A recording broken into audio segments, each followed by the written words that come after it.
Ambani news ಗೆ ಸ್ವಾಗತ. ಪ್ರತಿದಿನ ನ್ಯೂಸ್ ಅಪ್ಡೇಟ್ಗಾಗಿ ಸಬ್ಸ್ಕ್ರೈಬ್ ಮಾಡಿ, ಲೈಕ್ ಮಾಡಿ, ಶೇರ್ ಮಾಡಿ. ನಮಸ್ಕಾರ. ಈ ದಿನ ಪತ್ರಿಕಾಗೋಷ್ಠಿ ಕರೆದಿರ್ತಕ್ಕಂಥ ವಿಚಾರ ಏನು ಅಂತ ಹೇಳಿದ್ರೆ, ಅನೇಕ ವರ್ಷಗಳ ಮಾದಿಗ ಸಮುದಾಯದ ಬೇಡಿಕೆ ಹಸಿರು ಕ್ರಾಂತಿ ಹರಿಕಾರ ಡಾಕ್ಟರ್ ಬಾಬು ಜಗಜೀವನ್ ರಾಮ್ ಅವರ ಒಂದು ಭವನ ನಿರ್ಮಾಣ ಆಗಬೇಕು ಚಿಂತಾಮಣಿ ತಾಲೂಕಿನಲ್ಲಿ ಅಂತೇಳಿ ಅನೇಕ ಮಾದಿಗ ದಂಡೋರ ಸಂಘಟನೆಗಳು, ದಲಿತ ಸಂಘಟನೆಗಳು, ಪ್ರಗತಿಪರ ಚಿಂತಕರು, ಮಾದಿಗ ಸಮುದಾಯದ ಮುಖಂಡರು, ಮಾದಿಗ ಸಮುದಾಯದ ನೌಕರ ಬಂಧುಗಳು ಎಲ್ಲರ ಒಂದು ಬೇಡಿಕೆ ಚಿಂತಾಮಣಿ ತಾಲೂಕಿನಲ್ಲಿ ಹಸಿರು ಕ್ರಾಂತಿ ಹರಿಕಾರ ಡಾಕ್ಟರ್ ಬಾಬು ಜಗಜೀವನ್ ರಾಮ್ ಅವರ ಭವನ ನಿರ್ಮಾಣ ಆಗಬೇಕು ಅಂತ. ಇವತ್ತು ಅನೇಕ ವರ್ಷಗಳ ಬೇಡಿಕೆಗೆ ಅನುಗುಣವಾಗಿ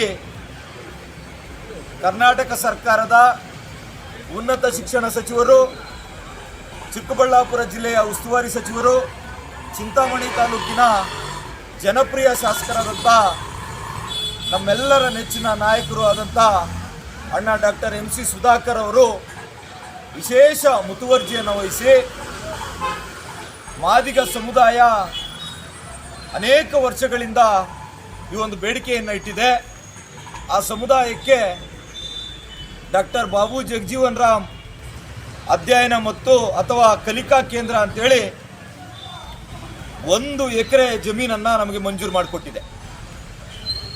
ಈ 1 ಎಕರೆ ಜಮೀನನ್ನು ನಮಗೆ ಮಂಜೂರು ಮಾಡಿಕೊಟ್ಟಿರ್ತಕ್ಕಂಥ ಈ ಒಂದು ಸಂದರ್ಭದಲ್ಲಿ ಮಾನ್ಯ ಸಚಿವರಿಗೆ ಕೃತಜ್ಞತೆಗಳನ್ನು ಮತ್ತು ಅಭಿನಂದನೆಗಳನ್ನು ಸಲ್ಲಿಸಲಿಕ್ಕೆ ಇವತ್ತು ತಾಲೂಕಿನ ಎಲ್ಲ ಹೋಬಳಿಯ ಮಾದಿಗ ಸಮುದಾಯದ ಮುಖಂಡರುಗಳು ಇವತ್ತು ಸಭೆ ಸೇರಿರ್ತಕ್ಕಂಥ 1 ವಾರದ ಒಳಗಾಗಿ ದಿನಾಂಕವನ್ನು ಮಾನ್ಯ ಸಚಿವರನ್ನು ಕೇಳಿ ದಿನಾಂಕವನ್ನು ಪಡೆದುಕೊಂಡು ಆ ದಿನ ಒಂದು ಅರ್ಥಪೂರ್ಣವಾದಂಥ ಒಂದು ಸನ್ಮಾನವನ್ನು ಮಾಡಬೇಕು ಅಂತೇಳಿ ಇವತ್ತು ಇಲ್ಲಿ ಸೇರಿರ್ತಕ್ಕಂಥ ಎಲ್ಲ ಮಾದಿಗ ಸಮುದಾಯದ ಮುಖಂಡರು, ಮಾದಿಗ ಸಮುದಾಯದ ನೌಕರ ಬಂಧುಗಳು ಇವತ್ತು ಅಭಿಪ್ರಾಯವನ್ನು ವ್ಯಕ್ತಪಡಿಸಿದ್ದಾರೆ.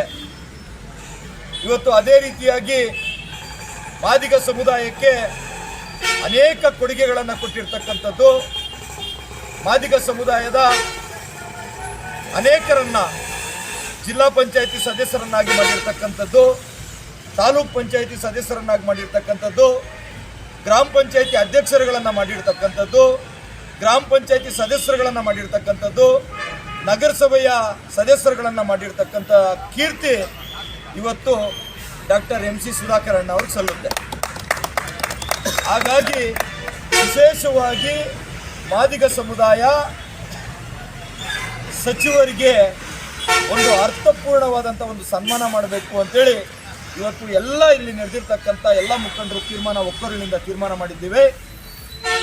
1 ವಾರದ ಒಳಗಾಗಿ ಭಾನುವಾರದ ದಿನಾಂಕವನ್ನು ನಾಳೆ ಅಥವಾ ನಾಳಿದ್ರಲ್ಲಿ ನಿಗದಿಪಡಿಸ್ತೇವೆ.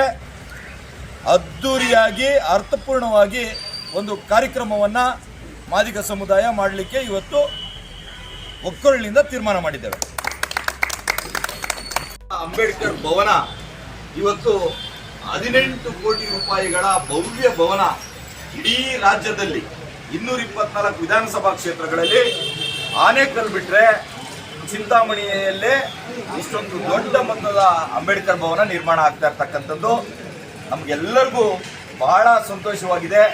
ಇವತ್ತೇನು ಒಂದು ಸ್ವಂತ ಮನೆ ಅಥವಾ ಸ್ವಂತ ಯಾವುದಾದ್ರೂ ಉದ್ದಿಮೆ ಮಾಡಬೇಕು ಅಂದಾಗ ಯಾವ ರೀತಿ ಮುತುವರ್ಜಿ ತಗೊಂಡು ಕಾಳಜಿ ಇಟ್ಕೊಂಡು ಮಾಡುವಂಥ ರೀತಿಯಲ್ಲಿ ಇವತ್ತು ನಮ್ಮ ಜನಪ್ರಿಯ ಶಾಸಕರು, ಉನ್ನತ ಶಿಕ್ಷಣ ಸಚಿವರು ಇವತ್ತು ಇದರ ಬಗ್ಗೆ ವಿಶೇಷವಾದಂಥ ಕಾಳಜಿ ಇಟ್ಕೊಂಡ್ರು. ಏನು ಬಾಬಾ ಸಾಹೇಬ್ ಅಂಬೇಡ್ಕರ್ ಅವರು ಅಂತ ಹೇಳಿದ್ರೆ ಅದು ಕೇವಲ ಒಂದು ಕಾಟಾಚಾರಕ್ಕಿರಬಾರ್ದು, ನಾಮಕಾವಸ್ಥೆಗಿರಬಾರ್ದು. ಅದರ ಬಾಬಾ ಸಾಹೇಬ್ ಅಂಬೇಡ್ಕರ್ ಭವನ ಅಂತ ಹೇಳಿದ್ರೆ ಅದೊಂದು ಸಂದೇಶ ಆಗಬೇಕು, ಅದೊಂದು ಮಾದರಿ ಆಗಬೇಕು ಅಂತೇಳಿ ಇವತ್ತು ಈ ರೀತಿ ಭವ್ಯವಾಗಿ ಮಾಡ್ತಾ ಇರ್ತಕ್ಕಂಥದ್ದು ನಿಜವಾಗ್ಲೂ ನಮಗಂತೂ ಭಾಳ ಆಶ್ಚರ್ಯ ಆಗಿದೆ. ಯಾವ ರೀತಿ ಇತ್ತು, ಯಾವ ರೀತಿ ಮತ್ತೆ ಅದು ಪುನರ್ ನಿರ್ಮಾಣ ಆಗ್ತಾ ಇದೆ. ಒಂದು AC ಹಾಲ್ ಆಗ್ಬೋದು, ಮತ್ತೆ ಆ ಮೇಲ್ಛಾವಣಿಯನ್ನ ಮೇಲಕ್ಕೆ ಎತ್ತಿರ್ತಕ್ಕಂಥದ್ದಾಗ್ಬೋದು, ಮತ್ತೆ ಆ ಸೌಂಡ್ ಸಿಸ್ಟಮ್ಗಳನ್ನು ಮಾಡ್ತಾ ಇರ್ತಕ್ಕಂಥದ್ದಾಗ್ಬೋದು, ಬಹಳಷ್ಟು ಖುಷಿ ಆಗ್ತಾ ಇದೆ. ನಮ್ಗೆಲ್ಲರಿಗೂ ಬಹಳ ಸಂತೋಷ ಆಗಿದೆ. ಮತ್ತು ಇದೇ ಜಾಗದಲ್ಲಿ ಸಂವಿಧಾನ ಶಿಲ್ಪಿ ಡಾಕ್ಟರ್ ಬಾಬಾ ಸಾಹೇಬ್ ಅಂಬೇಡ್ಕರ್ ಅವರ 8 ಅಡಿಗಳ ಒಂದು ಪುತ್ಥಳಿಯನ್ನ, ಕಂಚಿನ ಪುತ್ಥಳಿಯನ್ನ ಸಹ ಒಂದು ನಿರ್ಮಾಣ ಮಾಡಬೇಕು ಅಂತೇಳಿ ಇದೇ ಜಾಗವನ್ನ ಆಯ್ಕೆ ಮಾಡಿದ್ದೇವೆ. ಏನು ಮೊದಲು ಕೆಳಗಡೆ ಇಡಬೇಕು ಅಂತೇಳಿ ಏನೊಂದು ನಿರ್ಣಯ ಆಗಿತ್ತು, ಅದು ಬೇಡ, ಇಲ್ಲಿ ಮೇಲೆ ಬಾಬಾ ಸಾಹೇಬ್ ಅಂಬೇಡ್ಕರ್ ಅವರನ್ನ ಮೇಲೆ ಇಟ್ಟು ಎಲ್ಲರೂ ನೋಡಬೇಕು, ದೂರದಿಂದ ನೋಡ್ಕೊಂಡು ಹೋಗ್ಬೇಕು, ಅವರನ್ನ ಆರಾಧನೆ ಮಾಡಬೇಕು ಅನ್ನೋ ನಿಟ್ಟಿನಲ್ಲಿ ಅಂಬೇಡ್ಕರ್ ಪುತ್ಥಳಿಯನ್ನು ಸಹ ಇಲ್ಲಿ ನಿರ್ಮಾಣ ಮಾಡ್ತಾ ಇರ್ತಕ್ಕಂಥದ್ದು ಬಹಳ ಸುಂದರವಾಗಿ ಬಂದಿದೆ. ಎಲ್ಲ ದಲಿತ ಸಂಘಟನೆಗಳ ಸಚಿವರಿಗೆ ತುಂಬು ಹೃದಯದ ಕೃತಜ್ಞತೆಗಳನ್ನು ನಾವು ಈ ಮುಖೇನ ಸಲ್ಲಿಸ್ತಾ ಇದ್ದೇವೆ.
ప్రకాశ్